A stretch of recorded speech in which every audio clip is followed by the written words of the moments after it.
Good afternoon and welcome. You're listening live to Heart, a program which aims to help you understand and to become your loving self at KMET 1490 AM ABC News Radio live. I'm Dr. Mitra Rashidan. I'm a licensed marriage and family therapist and a certified sexologist in private practice located in beautiful Encino, California. And here's my wonderful, amazing best friend, colleague, Dr. Robert Jaffe. Hello, I'm Dr. Robert Jaffe, also a licensed marriage and family therapist and certified hypnotherapist. Here to welcome you. We're here, Dr. Rashidian and I, to share with you some of what we've learned over many, many years of study and practice, the goal of which is to feel more loving and more joyful every single day of our lives. We always dedicate this program to you, our listeners, and we are here to let you know that you actually do contain within you everything you need to feel happy, joyous, and free. We are born into this world as our loving, authentic, true selves, and some of the qualities that we come in with are: we are open, we are curious. We are, when we're born, honest. We are also when we're born, we're honest. We're here. We are also born sexual, and we are also born trusting. And when we come in, we also have the capacity to be calm, emotionally available, and connected with others, as well as confident and compassionate. Amazing God-given qualities, that authentic true self of ours, which is the root of us. This is who we are. We are all that, the authentic true self. And we talk on Thursdays, we talk about sex, sexuality, and anything in between, right? And not in the circle. So anything about has to do with human sexuality and sexual healthcare. So as part of that is how we human beings, we take that authentic true self in our beginning stages of forming a relationship, which is called dating. Okay. Right? And this is pandemic time. I never thought in my life that we're gonna face a situation like this where we end up having online dating, online chatting about ourselves, online connection, online getting to know each other, online everything except of course online you can have sex. But yes, you can have sex, but separately. It's different. It's different. Yeah. Right? Okay. So however, before you get to all of that, right, we need to start getting to know each other, right? Indeed. We go through what is called the process of dating, and not necessarily related to COVID-19, but in general, what I hear from my clients or from friends, family members, those who are either in relationship or they are single or they're going back to other relationships after divorce or after separation. Overall, they're not really reporting being happy about dating. Some, of course, they are, and some they aren't. So the focus today is on those people who are actually not happy about their dating situation, or they believe they're not able to find the right date, right? Mm-hmm. So some of the complaints that I hear is that when we met at the beginning, everything was so beautiful, everything was so romantic, and then eventually we started to get into an argument, and now we're fighting. Right? So we look at the sequence. Or they say, well, at the beginning everything was fine, everything was nice, everything was romantic, and then he or she started to change my ideas, started to turn me into what she is, into what he is. And it was as I felt as though I'm no longer being seen as me and I'm supposed to be somebody else, Mm. right? Or the other things, I hear is that when we want to spend money, he's so tight, or she's so tight, or he's so controlling about every penny, or she's controlling about every penny, Mhm. right? So, and then we're wondering, what's going on? Because the next time these people, after a few dates, when they want to go to the next one, they say, oh, dating is so hard, dating is so difficult, all men are the same, all women are the same. Right? And of course, that's true. Is it? Well, yeah, physiologically. I don't believe even in that. No? Okay. I mean, the structure may be the same. We all have Yeah. heart, we all have 2 arms, 2 legs, we all have a vagina and a penis and testicle and breast. Yes, but they're not look the same. God forbid if we all look the same. Well, it's funny when you say that, because What's funny about well, Well, actually, you're supposed to have all of that, right? well, it's interesting because we do look at the differences amongst us, but I think we overlook a lot of times the similarities. Right. And I learned that when I was a young child, maybe 9, 10, 11, 12. I used to love science fiction movies, and so when you would watch a science fiction movie, a lot of times you would talk. There would be people from other worlds coming to the Earth, or you would see spaceships landing, flying saucers. And then you would take a look at the people who came down, and they didn't look anything like a human being. Right. And so that's what I was saying. It's funny because we think of people from other countries as aliens, Right. but they're really not aliens. They're really us. They're really part of our world. They look a lot more like us than somebody from Mars or Venus or Alpha Centauri or another place, because those now there may be people up there who do look like us, but at least there's a possibility that they don't look anything like us. That they could have totally different shapes, totally 3 heads and 5 eyes and tails and everything. And so we look at other people and we do notice the differences, but we don't recognize how much we are all the same, which I think is a lot bigger than the differences. Absolutely. I remember when I first moved here, I was called an alien. Yeah. And it took me a long while to kind of not get offensive, or not get offended, or not get, I don't know, I had so many reactions to it. I mean, why am I called an alien? Mm-hmm. And to me, alien at the time represented somebody from planet Mars.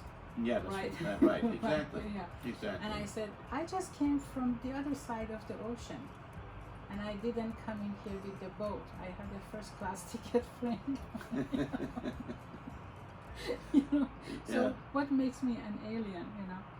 But then again, it is what it is, and right now, if I'm so used to it that it really doesn't bother me anymore. Mhm. Yeah. Yeah. However, going back to dating, you're right. I mean, we look at the differences versus similarities. It's like as people have a checklist. Mm. Well, yeah, it's a checklist, and I also think that as you know yourself better, then you know more about what you're looking for. Because I know that certainly when I was young, I'm not young anymore, but really, You finally admitted that. oh yeah, definitely not young anymore. But when I was in my certainly in my 20s and 30s, I would meet women, and pretty much if they looked attractive to me at a physical level, and if they could carry on a decent conversation, I would be interested. And now I'm looking for, when I'm dating, I'm looking for a lot more than that. So I think a lot of it has to do with knowing ourselves. Right, exactly, right. So, the reason I brought up this topic here because people complain about how to date these days. Well, we know the criteria for dating these days is social, physical distancing for the most part, but it doesn't mean that, we need to stop looking at what really makes a dating pleasant event for us, pleasant situation for us, versus, like you said, looking at the negativity of that, right? Negative things. The reality is that not all men are alike, not all women are alike. We're looking not physically, they don't look alike. Emotionally, attitude, personality, they're not all the same. Social status are not the same.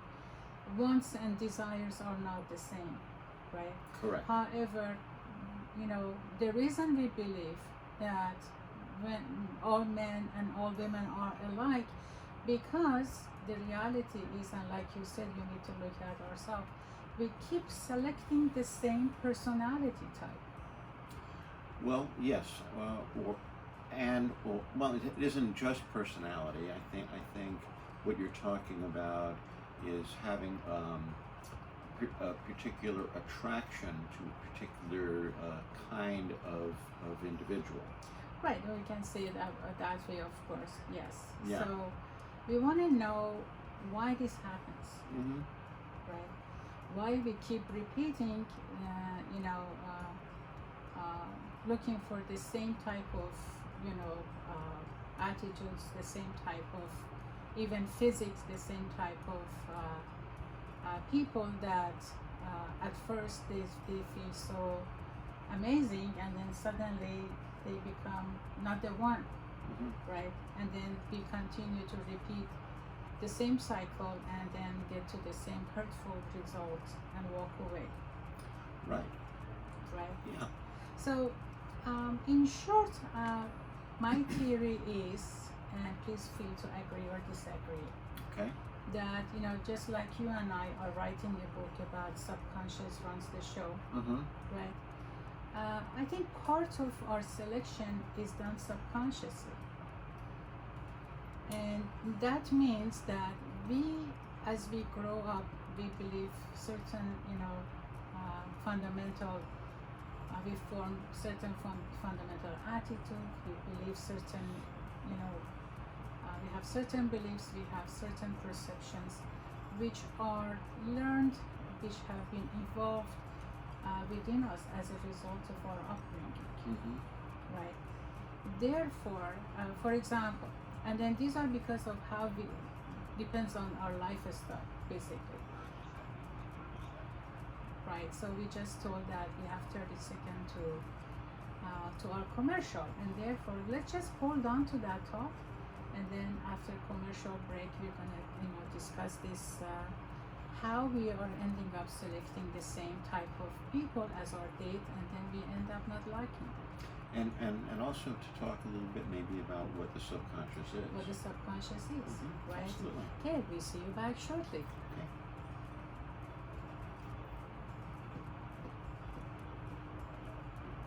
Thank you. So I see you wrote this whole thing out in Farsi. Because I'm going to say this in Farsi. Except for one thing. What? I didn't have a word for it. There's no word in Farsi for date? No. That's interesting. It's not a single word, so there are two words. So Yeah. I don't want it, so I'm going to comment on that. Okay. I actually have another one which I'm commenting on that. When you don't have a vocabulary, how the hell are you supposed to describe yourself? And the question is, why don't we have a Why don't we that? Yeah. Yeah. So even, subjectives, I have some words that they are, in Farsi, and I want to tape this because I have to send them for that radio. Okay. So I've been writing and writing and revising and writing. So I'm talking about dating, I'm talking about, and I have to write them in Farsi, otherwise I won't be able to say it.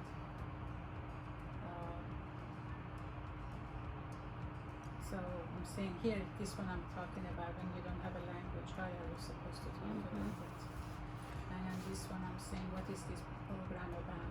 We're talking about everything about sexuality and what do you need to have in order to have a joyful sexual relationship. Mm-hmm. Yeah. So these are my commercials. They go like about 2 minutes. Commercial. I have to have some drop commercials. Like the one that we have at KMAT. Oh. Oh, really? Yeah. Oh, okay. So these are, they want me to do 3 of them, so I've done 3 of them. I see. I see. And what are you saying in that commercial? What are you saying? Yeah, so I'm gonna, this is one of them. Yeah. So we can do it. Oh, And, okay. yeah. Okay. And then this one, like I said, is about what makes us not be able to talk about our sexuality. So I want people, I'm inviting them to join me, Mm-hmm. right? And on this one, I'm saying when there is no language, what do you do? Mm. Right. So I thought these are good. This is a fun one. These are philosophical ones. Okay. Yeah. But if you think I can say something, just please let me know. Okay.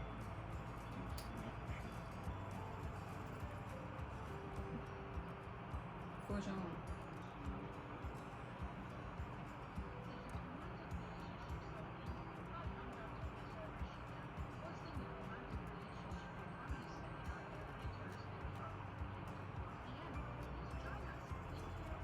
That's it, so sharp.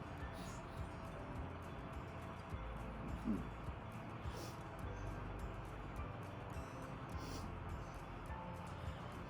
Welcome back from our commercial break. This is Heart to Heart program at KMET 1490 AM ABC News Radio. For those of you just tuning in, our discussion for this segment is about dating and how to have a joyful dating. Please call us, share your question with us at 951-922-3532. That's 951-922-3532. Also visit us at our YouTube at heart-to-heart.online/YouTube.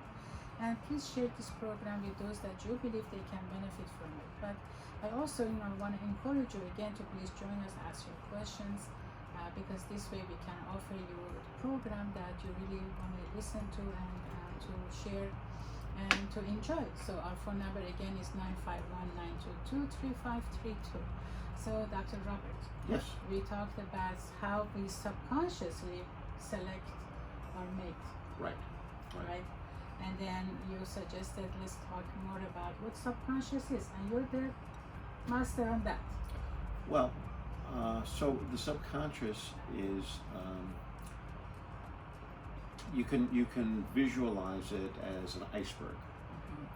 So we all know that icebergs float above water, and usually they float above water. You can see probably around 15% of what the iceberg is. The rest of the iceberg is underwater. And so if you go right underwater, down maybe 100 feet or so, then you have the subconscious. That's what the subconscious is. Now, if you go down even deeper than 100 feet, you have the unconscious. And the unconscious is, if you say to someone something and it resonates with them, they weren't thinking about it, or they were semi-aware of it, but you say it and they go, oh yeah, that's right. That was in your subconscious. But you may say something to someone and it may be true about what you're saying to them, but they're not even aware of it. That's the unconscious. So there's 3 parts to the mind. Now, we're going to talk a lot about the subconscious because the unconscious is something that's hard to talk about because people are just unaware of what's in it. But the subconscious stores all of our experiences and the conclusions that we come up to, that we make about why things happen the way they happen. So when we're little and we see let's say if we're raised by both mom and dad, or a mother and father figure, we see that the father is acting a particular way with his friends. We see that the father is acting a particular way towards us and the other kids, and we see that the father is acting a particular way towards the mother. The father doesn't have to say, I want you to see how I'm behaving and copy it.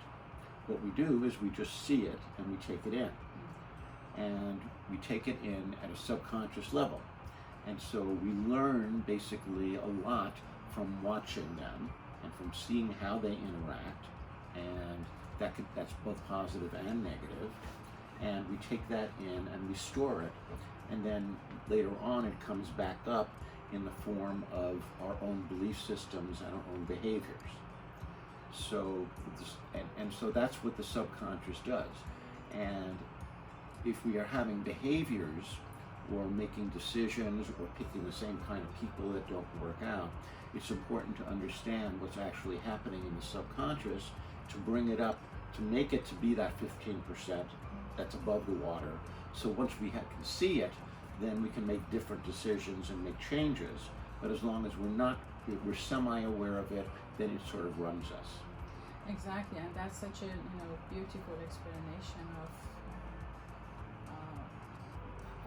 how you describe subconscious. The other easier example that I give to people, excuse me, is that you see that when we are in elementary school, we start to learn that multiplication table, right? And it we repeat it so much that it becomes so engraved in our mind that we automatically, without thinking, we say it, right? 5 times 4 is 20, 3 times 6 is 18. We don't even need to think about it, right? It just comes out so naturally, right? So this is another way of explaining how our subconscious becomes, stores information, right? Which we just say it without even thinking about it. We act on it, we accept it, we trust that 3 times 6 is 18. We don't even think twice about it, right? So this is how our subconscious, collects information. It stays there. And what you give, the example you're giving there, has to do with repetition. Right. So when things are repeated, and then of course when we're young, the kinds of behaviors we see, plus the words that we're told, and the attitudes that we're exposed to, are all done repetitiously by the people around us. Exactly. My clients sometimes they tell me when they were a child, and if they did something, or if they didn't listen, or anything, or they heard their parents talking to each other, which they, for example, shouted at each other, so you're just like your mother, you're just like your brother, you're just like your father, or you're just like your uncles. So, and then that tone of voice, that kind of gesture, that kind of attitude, when it repeats itself, it becomes engraved in our subconscious. Correct. Right? And then, depending on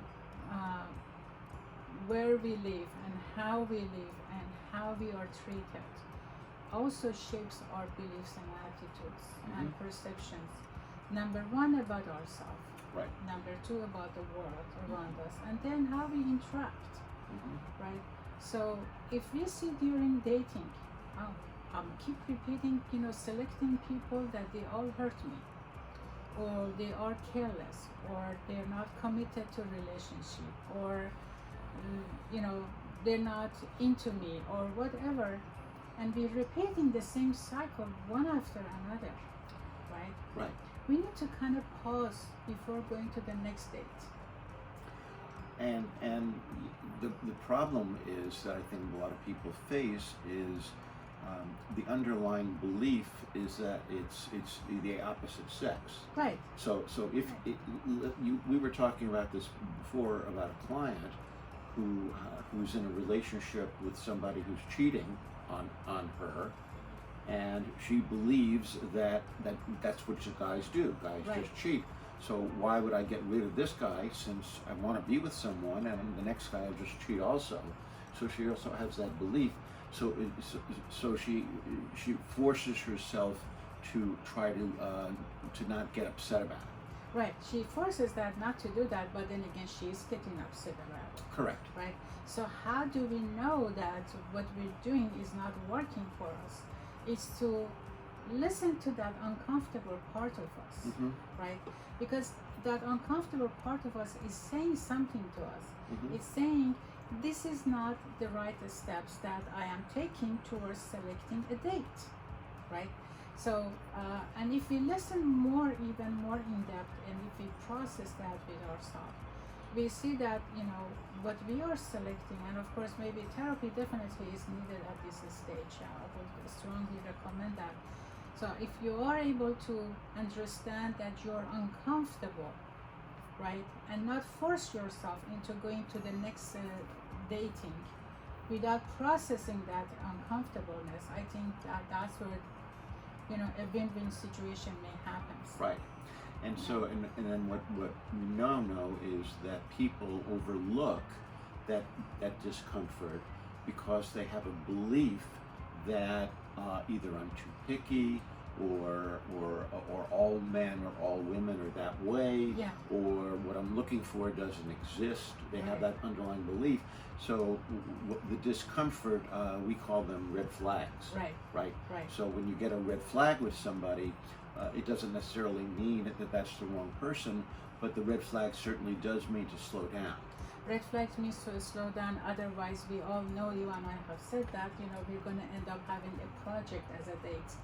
Oh, yeah, and those of us who have dated know about projects. Right. Yes. Right. See, I haven't dated that much, and I know that. And you always hold that against me. No, I don't hold it against you. I don't hold that against you. Keep saying that. Okay. So, but I know enough that for practices that I have had and interaction with people and the stories that I have heard, and so anyway, collectively, I know that if you go to a date, that there are red flags, and it doesn't mean that those red flags are not resolvable. Correct. Right. Correct. It is good to know the red flags so that you can work through them if you really believe in your relationship, Mm-hmm. right? And not make a project out of it, right? So, but sometimes those red flags are really, really alarming, and they are red flags and they are not resolvable, but we put up with it. So we have to ask ourselves, what makes me put up with all these red flags? Exactly. If I have a person who's getting angry and flips out of nowhere for no reason, what makes me select a person like that all the time? Right. What makes me, date somebody who, sexually is not comparable with me, Right. right? Right. What makes me, for example, go to a date where the guy or the lady doesn't want to even pay for their coffee, and they expect me to pick up the tab all the time, Mm-hmm. right? Mm-hmm. So when these things are repeating, and plus many more, like some people get into a dating situation where domestic violence happens. Well, Right. yeah. Or sex happens very aggressively, Mm-hmm. or people are always late, or they don't show up, or Right. so there are so many negativity, so many red flags happens in dating situation that, okay, so you have one date and that doesn't go well, all right, you have the second one, similar thing happens, so that you need to stop and say, hey, I'm repeating the same thing. Because the reason I'm saying focus on yourself, because for one thing, we cannot change anybody, right? And you know what? That probably deserves 10 shows in and of itself, Right. because so many people believe that they can, Right. and they try to overlook it. And that comes a lot from the subconscious scripts that we have, Right. where we were children, and we're subject to the way our parents were. We couldn't exchange our parents for someone else, so that if our parents treated us a certain way, we had to put up with it, right? And so now we're dating, and the person doesn't treat us the way we want, and we go, well, I just need to put up with it and try to make the best of it. Exactly. And that even goes as far as physical abuse. Right. Mm-hmm. Right. And so we know that, and thank you for that explanation. That was, very, very brilliant.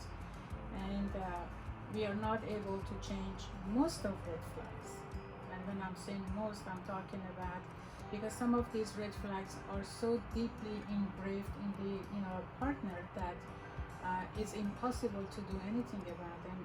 And why would you want to do that? Because if the person doesn't want to look at himself or herself, there is nothing that we can do. And so I think that's an excellent point.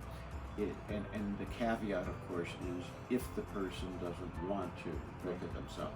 So what does that mean? That means if you see something in that's going on in this dating relationship that you find troubling, and if it's worth it to you to bring it up because you do like the person and you would like to resolve it, your first task is to say your truth without accusation, just as an observation, and try to find out whether this person sees it as something that they think of as something they want to change about themselves. Because if they don't, then you know that, okay, it's something I either have to accept or not accept, and then you have to make that decision. Right. I mean, what I said, an example that I said at the beginning of the program today was that, so one of the partners accuses the other partner of, for example, they are wrong and they need to change their ideas, they need to change their behavior, they need to change their opinion. So how do we understand that what the partner is telling us is accurate, that I need to take a look at myself? Or when do I know that this person is a complainer and it doesn't matter what you bring to the table, he or she complains anyway? Right. Right. Exactly. So it's that but when you see that in your repeatedly this is happening in your different dates, then that's when you need to take a look at yourself. Mm-hmm.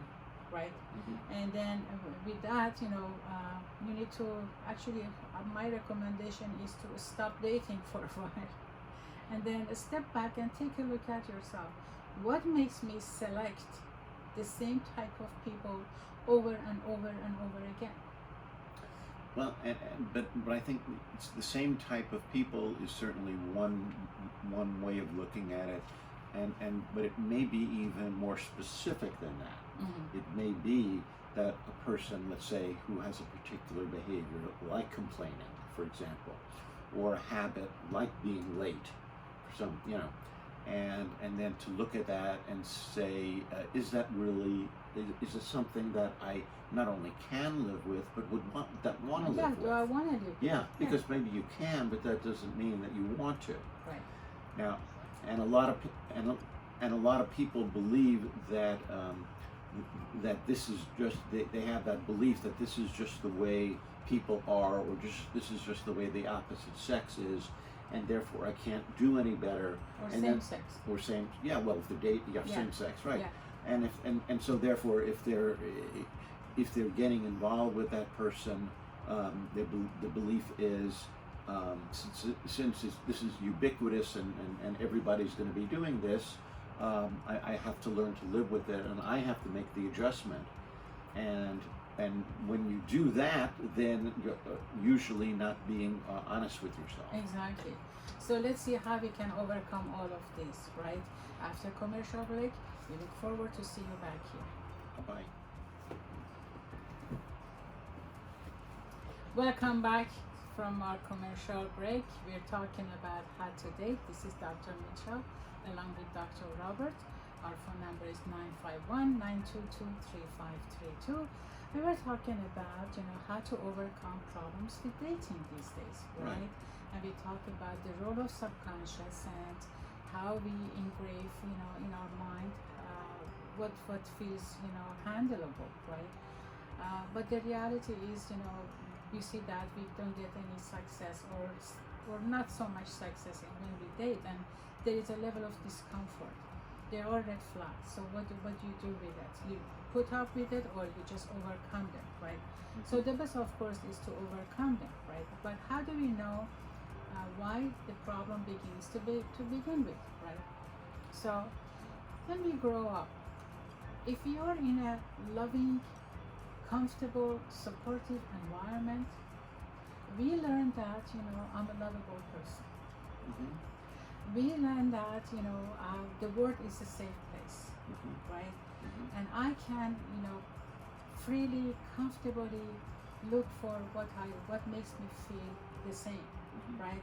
How do I get myself self-compassion? How do I become compassionate person?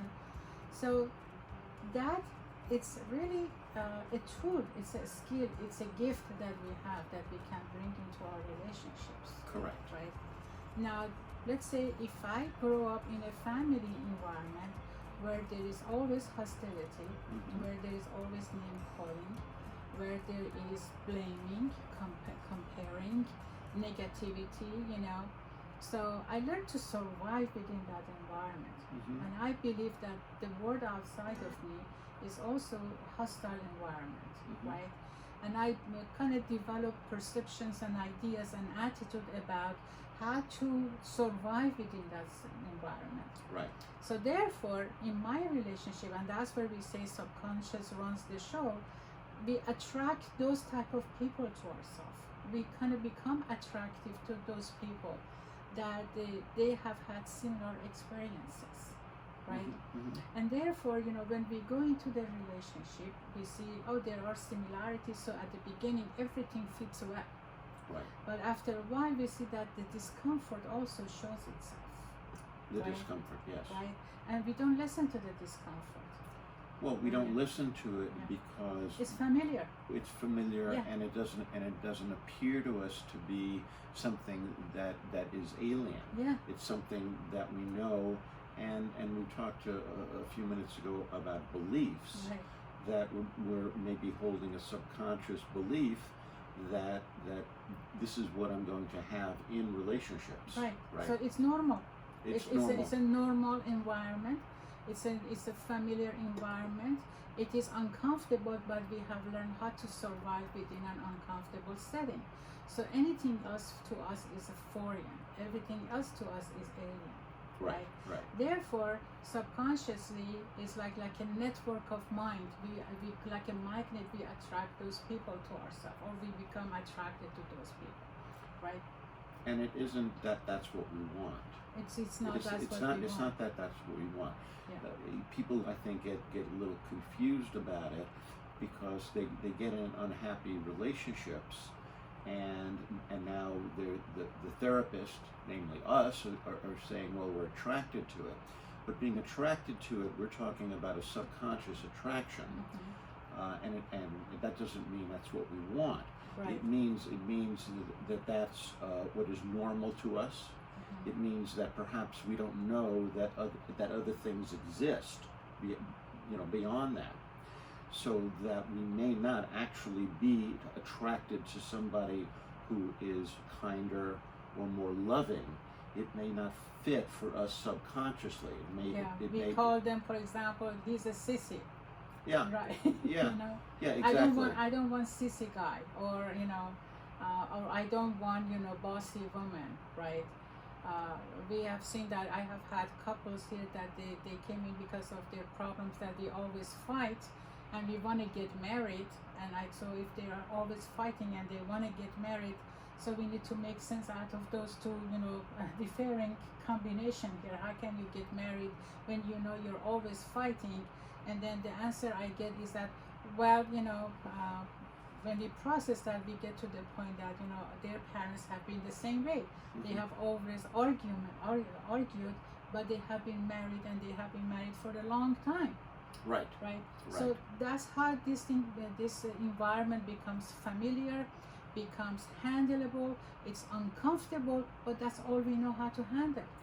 Now, the other thing that, as you're talking, I'm thinking, it isn't always a dollar for a dollar. No, it's not. Yeah. Meaning that just because we had parents who showed us one thing doesn't mean that we're automatically going to be attracted to what Right, they showed us. right. It can be that we want the opposite. Right. And so sometimes We have people who comply with how they were brought up, and sometimes we have people who rebel against what they were brought up. But if you're rebelling against something, that still may not be the authentic you. Right. Because Exactly. because you're taking a particular attitude or behavior that you saw, and then you're saying, I don't want that. I want the opposite. Right. And usually the opposite isn't you either. Right. It's usually something in between. Exactly. Yeah. Yeah. So people oftentimes, if let's say if they're raised in an environment where there's a lot of fighting, then they say, I'm not going to do that. So then they pick somebody that they never fight with. Right. Right. But the fact that they never fight doesn't mean that it's a good relationship. No. There it's may be a not. lot of hostility underneath, but because you were looking for somebody who wasn't fight with you, things just get swallowed and it never Right. gets resolved. Yeah, we see that in passive aggressive behaviors. Passive aggressive, Right. yeah. So we say, so what do we do? What do we do is that we need to step back and then look at ourselves and examine our perceptions, examine our beliefs, examine our attitude, examine our behaviors and associated feelings, right? Mm-hmm. What makes me get into this thing? And that actually it's the biggest investment in terms of relationship, or at least one of the biggest investment that a person can make on themselves, to understand themselves about, you know, what makes me make choices that they are not healthy to me or they're not desirable to me. Mm-hmm. And that's where therapy comes in, because we're not able to do that for ourselves. Correct. We're not able to go to our subconscious and understand what our subconscious is telling us. Right. But once we do that and we get to that authentic part of us, to get back to what you explained at the beginning of the program of how we are. Mm-hmm. We're authentic, we are, you know, compassionate, we are curious, we are, you know, sexual, we are honest, all of that. So if we go to and look at ourselves from that perspective within therapy, Mm-hmm. we can understand how we are actually functioning based on or in accordance of the borrowed ideas, perceptions and everything that growing up were imposed on us, and we kind of added on top of that our own meanings to it, Right. Right. right? Yeah. Which has formed our false self. Well, the false self Right. is what we call in therapy the adapted self. The adapted self. The adapted self means that because I was raised by parents who may themselves have been injured in their own childhood, parents who weren't emotionally developed as adults, they may still have had a lot of emotional stigmas. In other words, stuck places. That's another word. So emotional stuck places, which happen when people are traumatized. Often they get emotionally stuck at a certain age, in certain ways, not in all ways, but somebody may be stuck at age 5 or stuck at age 12 or 18 or something. If they have, for different reasons, then they continue to age, they continue to get into relationships, they have children, and they're not able to adequately parent the child without the projection onto the child of negative things. So I think it's important for us to say what projection is. Right. Please. And projection means that the parent's belief system is something that the parent then projects onto the child as if that's the truth. So if you get a message, let's say, from your father that all women are just very emotional and you can't reason with them during their time of the month, that's a projection. That means that he has that belief about women, he's projecting it onto you, you're the child, you're not able to go, well, wait a second, is that true for all women? And what do I do with that information? You take it in As a fact for all of them. as a fact, and the parent's projection becomes what you take in, which is what we call an introjection. You introject the parent's projection. And that means that you grow up with certain beliefs that were the parents' beliefs, and the parent, because they never examined their beliefs, they put those beliefs onto you, and you take it the way that you take it, and then you act on it, and it's not the authentic true self that's acting on it. Right. It's the projections that you got. And of course people project all the time, because they don't say, this is my belief, or this is my understanding, or this is my opinion. They put it out as a fact. As a fact, yes. Yeah. You and I do that sometimes. Sometimes. Sometimes. Yeah. Luckily, not too many times. Well, yeah, yeah. But we also, you and I try to catch each other when we do it. Yeah. Mhm. Right, exactly. Because you and I are, that's our job, so we are aware of it. Right. Right. But average people, they're not in therapy, they're not psychology, so it's not expected for them to Right. be aware of it. Right. But that's why we're doing this program. So it's always, a good thing to go back and take a look at ourselves, non-judgmentally. Don't say to ourselves, I'm such an, excuse my language, I'm such an idiot that I keep doing the same thing to myself. Well, now Right. now you're talking about self-talk. Self-talk, Right. yes. Or I could never become successful in relationship, or I could never pick a right date, or I don't have what it takes to date, or I don't have the shape, or I don't have the mentality, or I don't have the intelligence, because people do that, Right. See, I'm so naive, I don't know how to date, or I go online, I don't know what to look for, or when somebody calls me, I become so anxious that when I want to go to see them, I'm all sweaty all the time, Yeah. right? And actually, to be aware of those things Yeah. is a It's a good good first step. Yeah. It's a good first step, but then you don't want to say I can't learn, Right, because anything that we learn, we can learn something different. right, And that's very important to recognize, is that Yeah. we can learn things. right. So these symptoms and similar that I didn't say right now are actually, these are the excellent data to work with, Mm-hmm. right? Mm-hmm. What makes you become so anxious that you sweat all the way to your date, Right. right? Right. What makes you so frightened to say what's your truth? Mm-hmm. What makes you put up with anything that your date brings to the table for you, right? Right. So you want to examine yourself as to, what is my background need? What is my subconscious need? Or what is my subconscious belief that makes me put up with all of that? Mm-hmm. So this is a subject that not too many people really pay attention to, and I thought, because I'm seeing the frequency of that, and because of some other messages that I received, I said, you know what?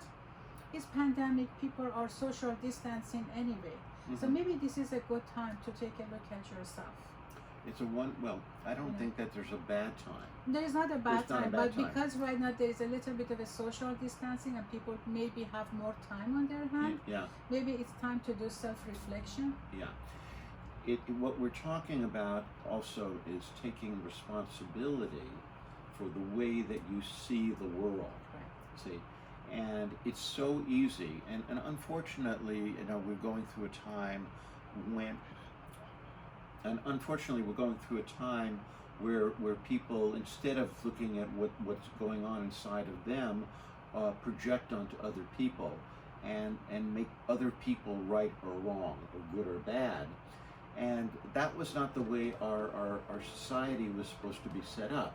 We were supposed to be set up for freedom of speech, Right. where we could express our opinions and say, this is the way I see it, how do you see it? And then as we started to talk to each other, we could come to some common ground, rather than demonizing each other because we didn't see it the same way. Exactly. So red flags are not always bad, but if they are repeating itself, they deserve to be examined. You deserve to understand yourself before you go on your next date. And I hope you enjoyed this program. We're going to be talking more about this, and I'd like to invite you to join us tomorrow morning at 9 o'clock for another episode about addiction, codependency, and relationship. And I enjoyed this talk, and I hope that you did too. And please visit us at our YouTube. Call us at 951-922-3532. And until tomorrow, don't forget, all you need is love. All you need is love. Bye-bye. Have a wonderful afternoon. Bye-bye.